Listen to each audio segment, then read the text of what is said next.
सोनाली फोगट मॅटरान आता एक जे पोलिसांनी जे सांगला ते जस्ट तुमकां सांगता की आयज तेणी इंटॉग्रेशन जालें दोगांयचे दोगूय एक्यूज म्हणटात ते एक म्हटल्यार सुधीर सागवान आनी दुसरो सुखविंदर सिंग हांकां दोगांयकूय पुलिसांनी आयज तेंचें इंटॉग्रेशन करता तेंकां अशें कळ्ळें पुलिसांक की सोनाली फोगट आशिल्ली तिच्या ड्रिंकान तांच्यांनी कसलो तरी एक केमिकल घातिल्लो तेका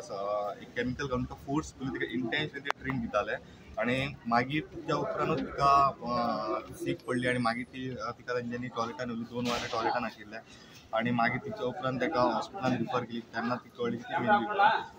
CCTV रिकॉर्डिंग पुलिसांनी घेतिल्ली आसा आणि तो कसलो सबस्टन्स तो अजून पुलिसांक कळना ताचो पोस्टमॉर्टम रिपोर्टान कळटलें खंयचो केमिकल घातला फाल्यां तांकां म्हापशा DMFC कोर्टा मुखार तेंची आतां सद्या कस्टडियल इंटॉग्रेशन जातलें आणि मागीर पुलिसांक कळटलें की तेंचें इंटेन्शन कितें आसा तिका अशें ड्रिंक दिवपाक कितें मोटी आसलो तो आनी तेंचे जो सबस्टन्स जो ड्रग्स तांचे तो तांकां त्याच रेस्टॉरंटान मेळ्ळा काय तेंचे खंयच्यान तरी हाडलो ते बीन हे सगळे गजाली आहा ते आनी 24 वरां उपरांत कळटलें सद्या तरी इन्वेस्टिगेशन चालू आसा स्टुडंटा खातीर सिनियर रिपोर्टर महेश गाडी आनी नवसो राज.